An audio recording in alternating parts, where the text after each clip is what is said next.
আবারও চলে আসলাম নতুন একটা রেসিপির সাথে। নমস্কার বন্ধুরা, আপনারা দেখছেন সুব্রত অর্চনা রান্নাঘর। আজ আমাদের রান্নাঘরে হচ্ছে প্রতিদিন দুপুরে বা রাত্রে খাওয়ার মতন আলু ফুলকপি দিয়ে রুই মাছের পাতলা ঝোল।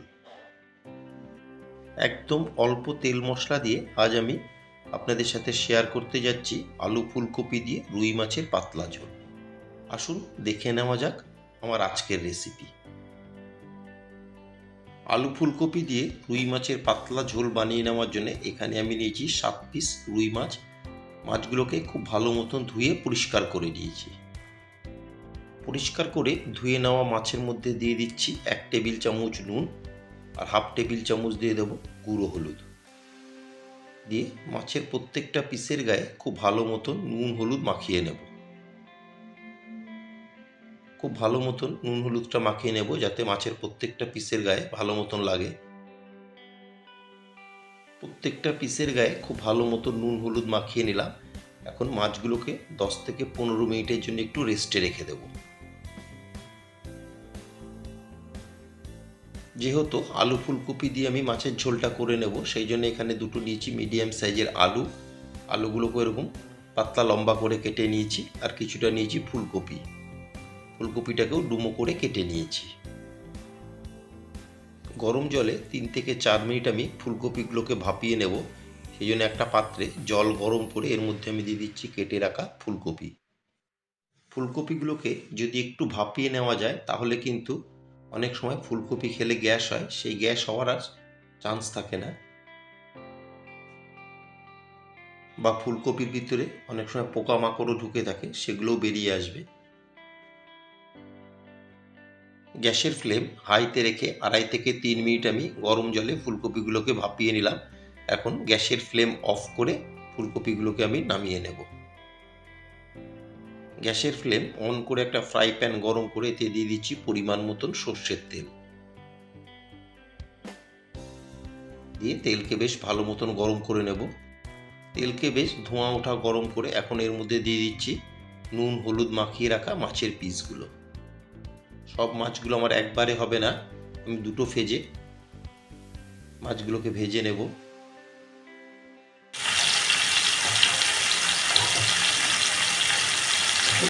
মাছের এক পিঠ ভাজা হয়ে গেছে, এখন পাল্টে অপর পিঠটাকেও ভেজে নেব। এইভাবে উল্টে পাল্টে দুই দিকেই মাছের পিসগুলোকে ভেজে নিতে হবে। উল্টে পাল্টে মাছগুলোকে দুই পিঠেই ভেজে নিয়েছি। দেখুন, আপনারা হয়তো দেখে বুঝতেই পারছেন। এর থেকে কিন্তু আর বেশি মাছগুলোকে ভাজবো না। এখন ভেজে নেওয়া মাছগুলোকে তেল ঝরিয়ে একটা প্লেটে তুলে নিচ্ছি। এইভাবে সেকেন্ড ফেজেও আমি ব্যালেন্স মাছগুলোকে ভেজে নেব।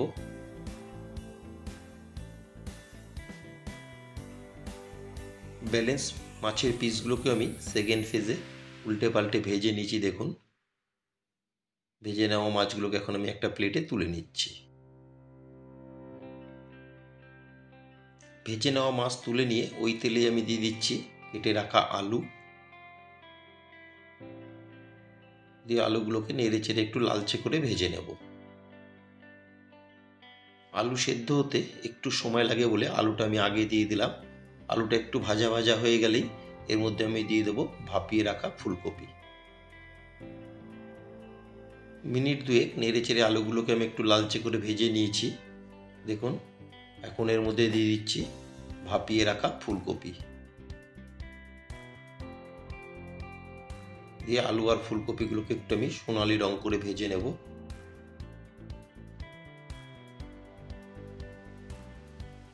আর আমার নতুন বন্ধুদের কাছে রিকোয়েস্ট, যারা আমার চ্যানেলটি এখনও সাবস্ক্রাইব করেননি তারা অবশ্যই সাবস্ক্রাইব করে আমার পাশে থাকবেন আর পাশে থাকা বেল আইকনটি প্রেস করে রাখবেন। যখনই আমি নতুন কোনো ভিডিও আপলোড করব সবার আগে নোটিফিকেশন আপনাদের কাছে পৌঁছে যাবে। ফুলকপি দিয়ে মিনিট দেড়েক একটু নেড়ে চেড়ে ভেজে নিয়ে এখন দিয়ে দিলাম আমি হাফ টেবিল চামচ নুন আর কোয়ার্টার টেবিল চামচ গুঁড়ো হলুদ। দিয়ে নুন হলুদের সাথে খুব ভালো মতন আমি আলু আর ফুলকপিগুলোকে মিশিয়ে সোনালি রং করে ভেজে নেব। নুন হলুদ দিয়ে বেশ সোনালি রং করে আলু আর ফুলকপিগুলোকে আমি ভেজে নিয়েছি। এখন ভেজে নেওয়া আলু আর ফুলকপিগুলোকে একটা প্লেটে তুলে নিচ্ছি। ভেজে নেওয়া আলু আর ফুলকপি তুলে নিয়ে ওই ফ্রাই প্যানে আরও দিয়ে দিচ্ছি আমি 2 টেবিল চামচ সর্ষের তেল।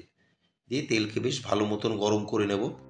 তেলকে বেশ ভালো মতন গরম করে ওই তেলেই ফোড়নে দিয়ে দিলাম 1/2 টেবিল চামচ সাদা জিরে, 4টে দিয়ে দিলাম চেরা কাঁচা লঙ্কা। দিয়ে ফোড়নকে আমি 8 থেকে 10 সেকেন্ড একটু নেড়ে চেড়ে ভেজে নেব।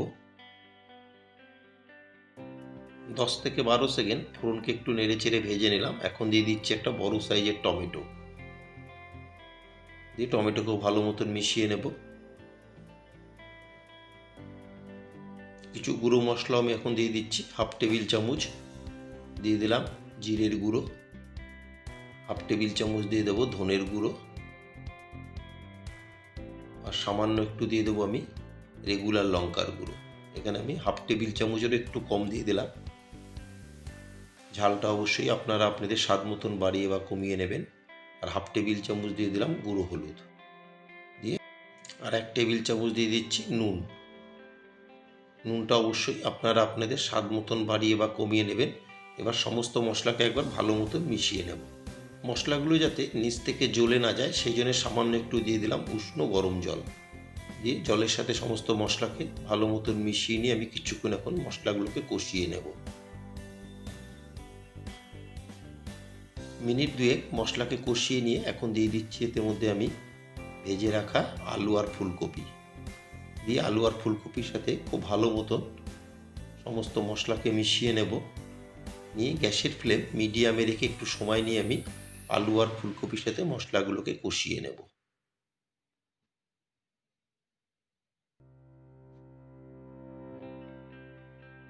গ্যাসের ফ্লেম মিডিয়ামে রেখে একটু সময় নিয়ে আমি আলু আর ফুলকপিকে মশলার সাথে খুব ভালো মতন কষিয়ে নিয়েছি।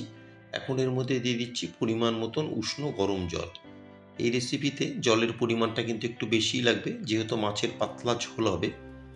জল দিয়ে খুব ভালো মতন জলের সাথে সমস্ত মশলা আলু ফুলকপিকে মিশিয়ে নিয়ে এখন একটা কভার দিয়ে হাই ফ্লেমে আমি 8 থেকে 10 মিনিট ফুটিয়ে নেব। গ্যাসের ফ্লেম হাইতে রেখে 10 মিনিট আমি ঝোলকে ফুটিয়ে নিয়েছি। এখন কভার তুলে একবার ভালো মতন মিশিয়ে নেব। ঝোলের মধ্যে এখন দিয়ে দেবো একে একে ভেজে রাখা মাছের পিসগুলো। মাছ দিয়ে কিন্তু খুব বেশিক্ষণ আর রান্না করব না। গ্যাসের ফ্লেম হাইতে রেখে 4 থেকে 5 মিনিট একটু আমি ঝোলের সাথে মাছের পিসগুলোকে ফুটিয়ে নেব। আমার আজকের রেসিপি আলু ফুলকপি দিয়ে রুই মাছের পাতলা ঝোল আপনাদের কেমন লাগলো অবশ্যই একটা কমেন্টের মাধ্যমে জানাবেন। যদি কোনো অংশে ভালো লেগে থাকে একটা লাইক, শেয়ার আর ছোট্ট করে একটা কমেন্ট করতে কিন্তু ভুলবেন না। মাছ দিয়ে মিনিট 5 আমি ঝোলের সাথে উল্টে পাল্টে মাছের পিসগুলোকে ফুটিয়ে নিয়েছি। এখন নামানোর আগে দিয়ে দিচ্ছি আমি এতে কিছুটা পরিমাণে ফ্রেশ কুচনো ধনেপাতা। দিয়ে ধনেপাতাকেও ভালো মতন মিশিয়ে নেব। নেওয়ার 1 থেকে 1.5 মিনিট রান্না করে নিলেই কিন্তু তৈরি হয়ে যাবে আলু ফুলকপি দিয়ে রুই মাছের পাতলা ঝোল। ধনেপাতা দিয়ে আরও মিনিট 2 আমি রান্না করে নিলাম। তৈরি হয়ে গেল আলু ফুলকপি দিয়ে রুই মাছের পাতলা ঝোল।